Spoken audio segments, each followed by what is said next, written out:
happy journey. Welcome, welcome, welcome to Walking the Path. I'm so grateful and thankful that you're here. I'm so grateful and thankful that I'm here, actually. That's another thing to be thankful for. I'm here. I'm here. We're here. We're here and we are one. We're here and we're one. It's a good thing. I'm so excited to share with you another amazing week at Rythmia. Just another amazing week at Rythmia. Thank you all for joining. Great to see you. Sabine, hello, hello. Amazing things are happening at Rythmia. Our guest speaker this week is Frank Ilardi, who is from Modern Nirvana, which is a super cool group of people. We're super glad to have Frank. He's awesome, and the group of people that we have this week are awesome. We also have Neurohacker Collective here, which is another cool group of people. And they interviewed me. And they were asking me, like, what kind of people come to Rythmia? Who needs Rythmia? And I was like, well, everybody.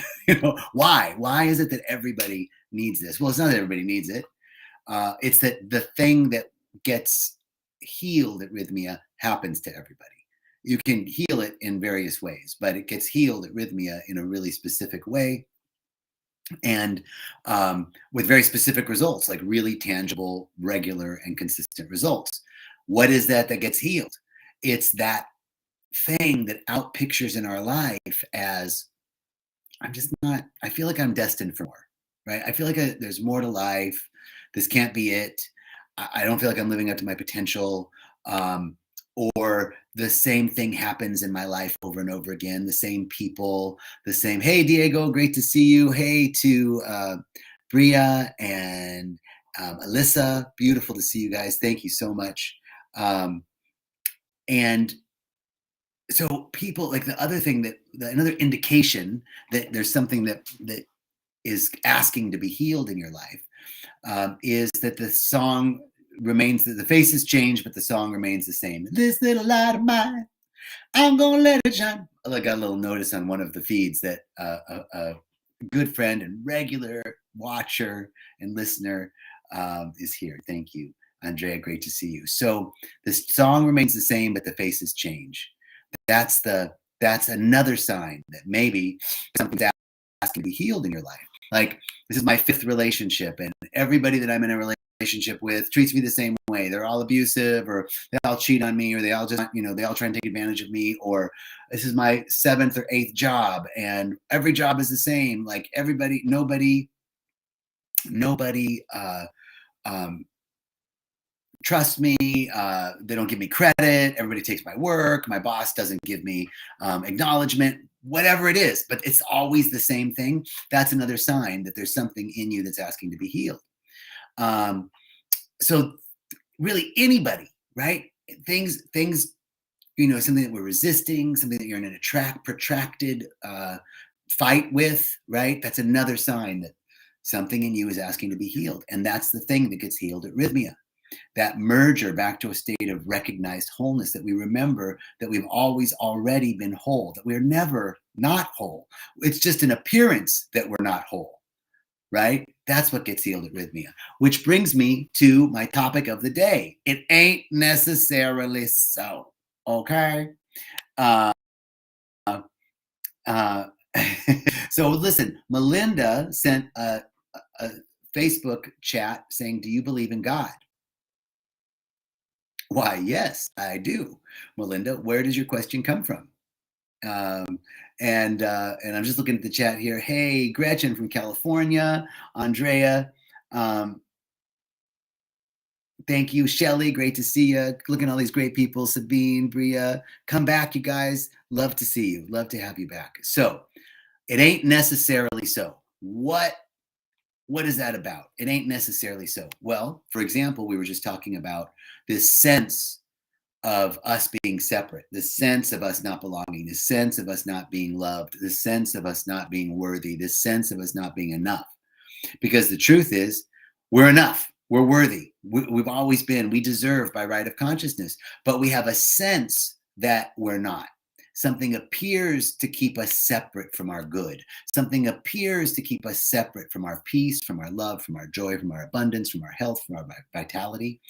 And that's just an appearance. It ain't necessarily so.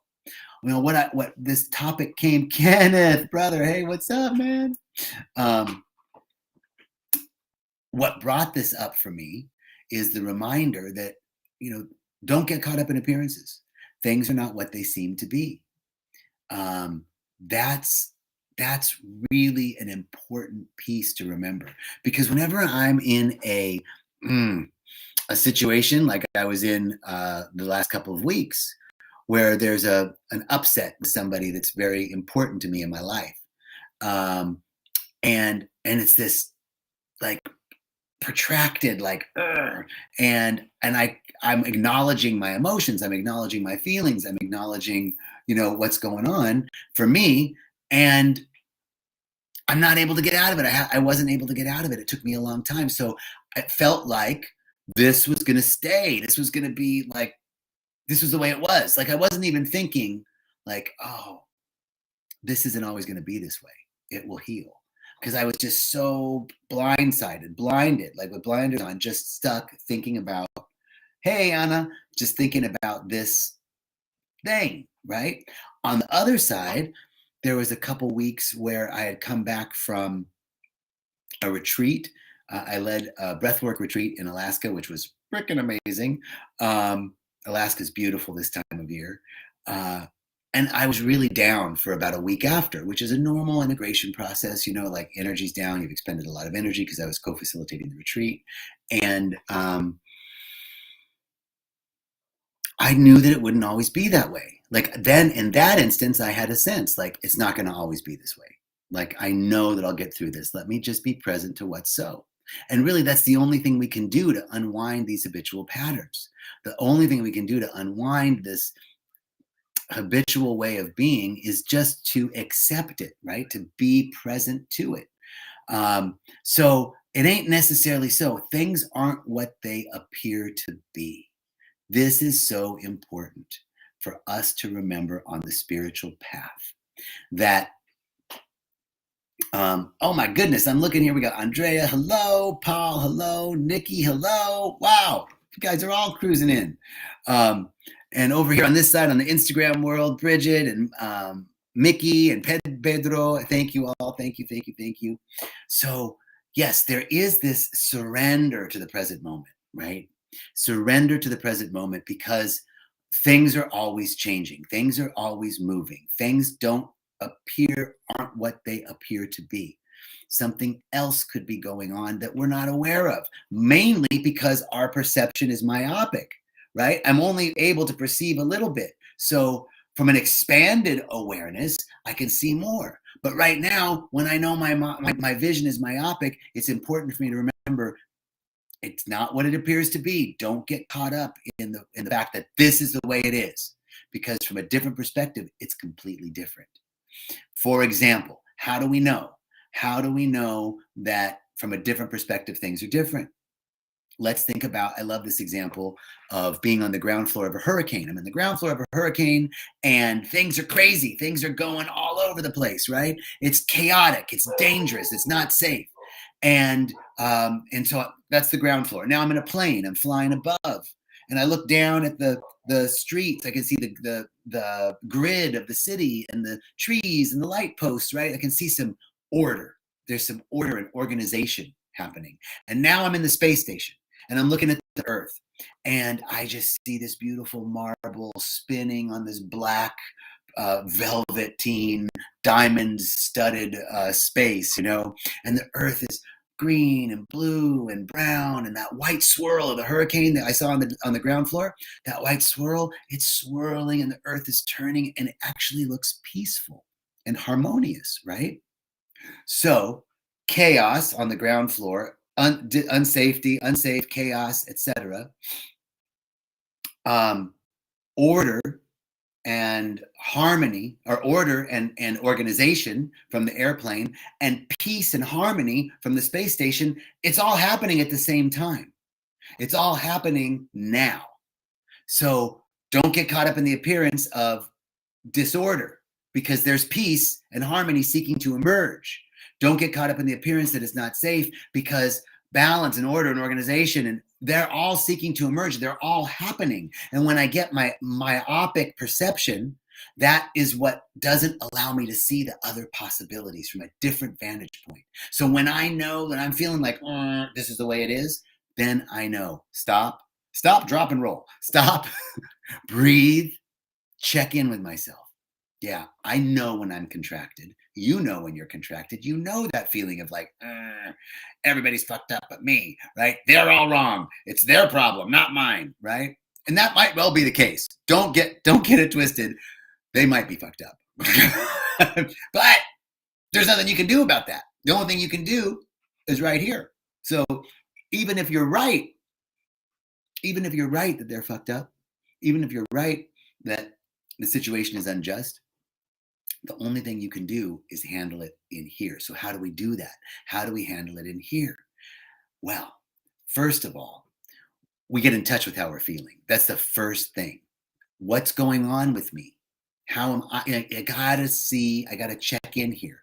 This check-in process is key because it helps me to become present, right? I can't handle anything.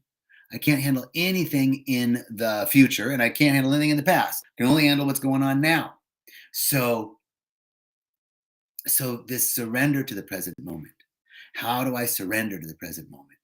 By knowing that, here's an example of how it ain't necessarily so.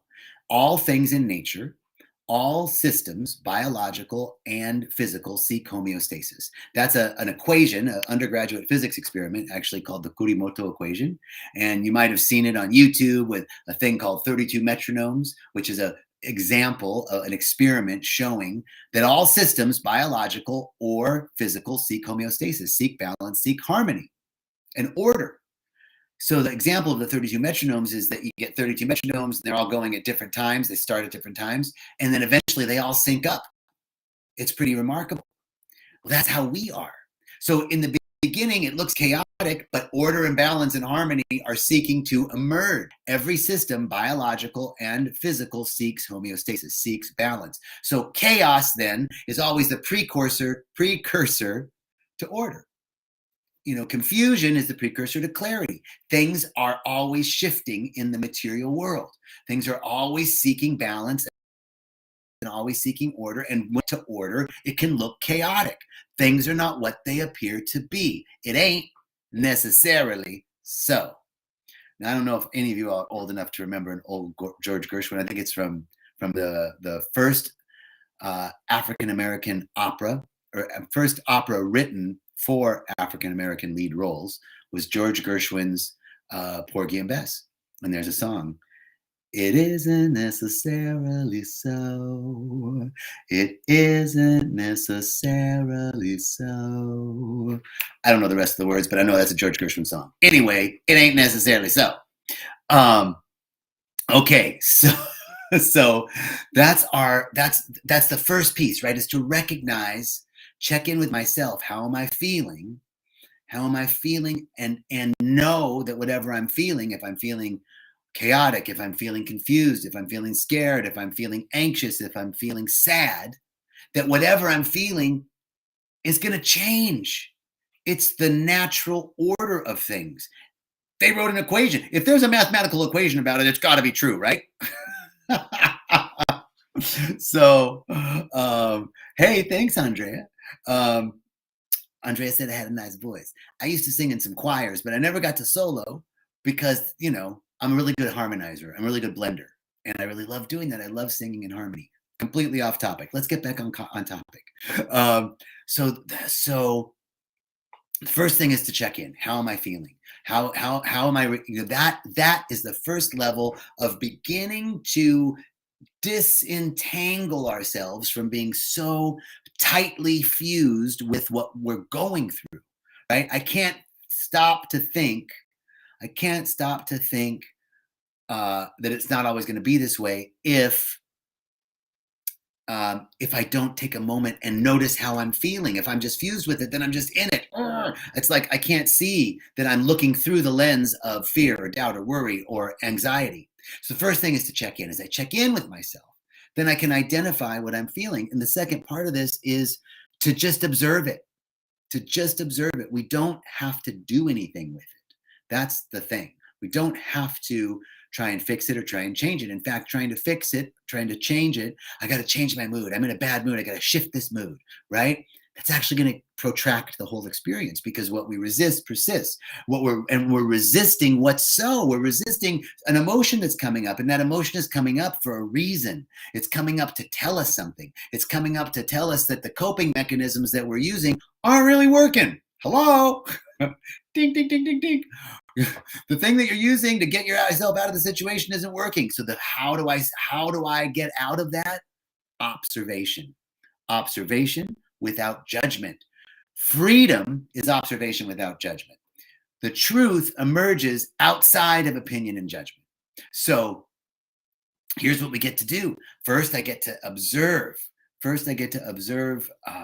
What my emotions are, and then I get to just allow them to be. Now, I'm not saying I'm angry, so I'm going to get even more angry. I'm not going to go build a condo in anger or pitch a tent in anxiety, right? I don't want to hang out over there. But I've just got to observe it.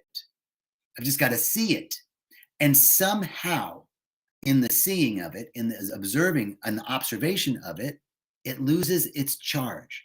I love the story of the Sirens from Greek mythology. Do you all remember the Sirens from Greek mythology? The Sirens were mermaids, right? That could call the sailors off course. They had this song that no man could resist, and the sailors would jump out of the boat and drown themselves trying to get to the sirens, or they would crash their boats on the shores. And the Greek myth said that if any man could resist the call of the sirens would lose their power. Well, Ulysses in the Odyssey, he figured out a way. He goes, I want to hear those bitches. I want to hear the sirens. So what did he do? He told his men, look, I want to hear these women. So you guys put wax in your ears so you can't hear them.